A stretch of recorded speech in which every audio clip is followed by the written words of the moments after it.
Good morning বন্ধুরা, নতুন একটি দিনে নতুন একটি সকালে তোমাদেরকে অনেক অনেক স্বাগত। সবাই কেমন আছো? আশা করছি অনেক ভালো আছো। তোমাদের ভালোবাসায় আমরাও ভালো আছি। তো অনেক দিন পরে গেছি একটু মর্নিং ওয়াক করতে। অনেক দিন হয়ে গেল, মানে 2-3 মাস হয়ে গেল। সেই ভাগ্নির বিয়ের আগে গেছি, আর যাওয়া হয়নি। তো বন্ধুরা, তারপরে আমি বাড়িতে এসে স্নান পুজো সেরে এই যে আমি রান্না বান্না শুরু করে দিয়েছি। রান্না করছি আজকে বাঁধাকপি দিয়ে মাছের মাথা আর কচু দিয়ে রুই মাছ। তো তোমরা দেখতে থাকো আর আমার পাশে থেকো। তারপর আমি রান্না করতে করতে তোমাদের সাথে একটু গল্প করার জন্য এই যে চলে এসেছি। তো যেহেতু একা একা রান্না করছি, ভাল লাগছে না, তো ভাবছি একটু বন্ধুদের সাথে কথা বলি। তো তোমরা কে কেমন আছো অবশ্যই কমেন্টে জানাবে।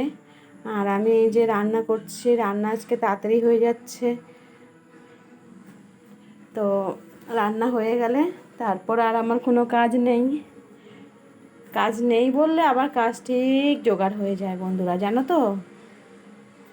তো আমার ফোনটা একটু ডিস্টার্ব করছে, এই যে দেখো মাঝে মধ্যে থেমে থেমে যাচ্ছে। কচুটা জানি না গলা চুলকাবে কিনা।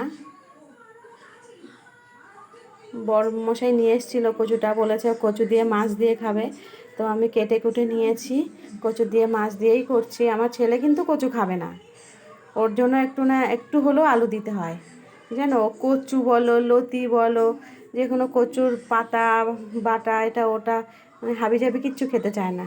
তো খাবো আমরা 2-3 জনে, শাশুড়িও খাবে, আর ছেলে কিন্তু খাবে না কচু, শুধু মাছটা খাবে আর ঝোল খাবে, আর যদি একটু আলু দিই তো খাবে, আর বাঁধাকপিটাও খাবে। আর আজকে করেছিলাম কুমড়ো বাটা। জানো তো তোমরা কে কে কুমড়ো বাটা ভালো খাও জানাবে তো। কুমড়ো বাটা করেছিলাম, রসুন পেঁয়াজ আদা কাঁচা লঙ্কা সব কিছু দিয়ে কুমড়ো বাটা করেছিলাম। তো এটা আমি শিখেছিলাম আমার বোনের থেকে। আগে আমি কুমড়ো বাটাটা খেতে জানতাম না, জানো তো। তো ও একদিন করে খাইয়েছে, তারপর দেখি ভালোই লাগে। তো আমাদের বাড়ির সবাই, আমার জায়েরা আমার হাতের বাটাটা খুব ভালো খায়, যে বাটা তোমার হাতে খুব টেস্ট হয়। তো আমি বাটা করলে ওদেরকে দিই। তা তো দেখো আমার রান্না বান্না হয়ে যাচ্ছে। তোমাদের রান্না হচ্ছে কিনা অবশ্যই জানাবে।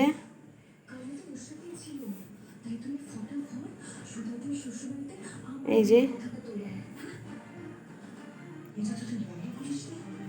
তারপর রান্না বান্না তো হয়ে গেল, চলে গেছি ছাদে। দুটো গামছা ছিল, গামছা দুটো ছাদে গিয়ে ধুয়ে মেলে দিয়ে এসেছি। আজকে দেখি আবার মেঘ মেঘ করছে। তো কয়দিন ধরে আবার গরম পড়েছে, প্রচণ্ড গরম। রোদ্দুর তো আছেই, গরমও পড়ছে। তো আজকে আবার একটু মেঘও করেছে, কিন্তু গরমটা কিন্তু কমেনি। তো আমি ছাদে চলে গেলাম দুটো গামছা নিয়ে ধোয়ার জন্য। তো গামছা দুটো ধুয়ে ফেললাম ছাদে বসে বসে, আর ছাদেই মেলে দিয়ে এসেছি।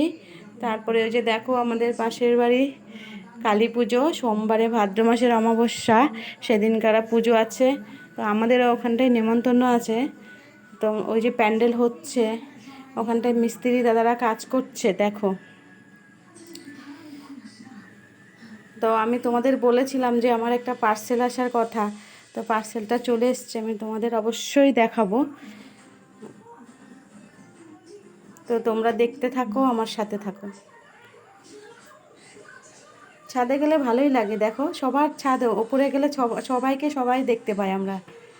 তনয়াদের বাড়ি, পিয়াদের ছাদ, তারপর আমাদের দিদিভাইদের বোনের ছাদ, সব মানে ছাদে উঠলে সবারটাই দেখা যায়। সবাই যদি ছাদে ওঠে সবাই বসে গল্প করতে, সবাই একসাথে গল্প করতে পারবো, ভালোই লাগে। তো আমি কেচে ধুয়ে ছাদে মেলে দিয়েছি। তারপরে ওদের প্যান্ডেল হচ্ছে, একটু দেখলাম দাঁড়িয়ে। আমার যা আবার ছোটো যা আবার, ও আজকে ওপরে আসেনি, এখন আমি একাই আছি। অন্যদিন ও থাকে, আজকেও নেই। ও বলছে যাও তুমি, আমি নিচে আছি কাজ করছি। তো আমি একাই গেলাম, গিয়ে আমি ওপরে কাজ সেরে চলে আসলাম। পার্সেলটা আসবে, ফোন করেছে, আমার পার্সেলটা আসছে অলরেডি, এখনও আসেনি। বলেছে 4 চাকা গাড়ি নিয়ে আসবে, তো ভেতরে ঢুকবে না, তার জন্য আমার যেতে হচ্ছে। আমি যাচ্ছি আমাদের ওই রাস্তার মাথায়, যে অনেকটা দূর আমাদের বাড়ি থেকে রাস্তার মাথা। ফাইনালি আমার পার্সেলটা এই যে এসে গেছে। তো দেখো, খুললেই দেখতে পাবে কি জিনিসটা আছে ওর মধ্যে। তো দেখো জিনিসটা আমি আর আমার বোন মিলে খুলতে শুরু করে দিয়েছি। দেখো কি সুন্দর জিনিসটা। আসলে এটা হচ্ছে একটা রিং লাইট প্লাস ফোন রাখার স্ট্যান্ড। তো দেখো খুব সুন্দর, এখনও ইউজ করিনি, খুলে রেডি করে রাখা। তো এই যে ফাইনালি রেডি হয়ে গেছে আমার জিনিসটা। দেখো আমার তো খুব পছন্দের জিনিস। তো বলবে তোমরা কেমন হয়েছে।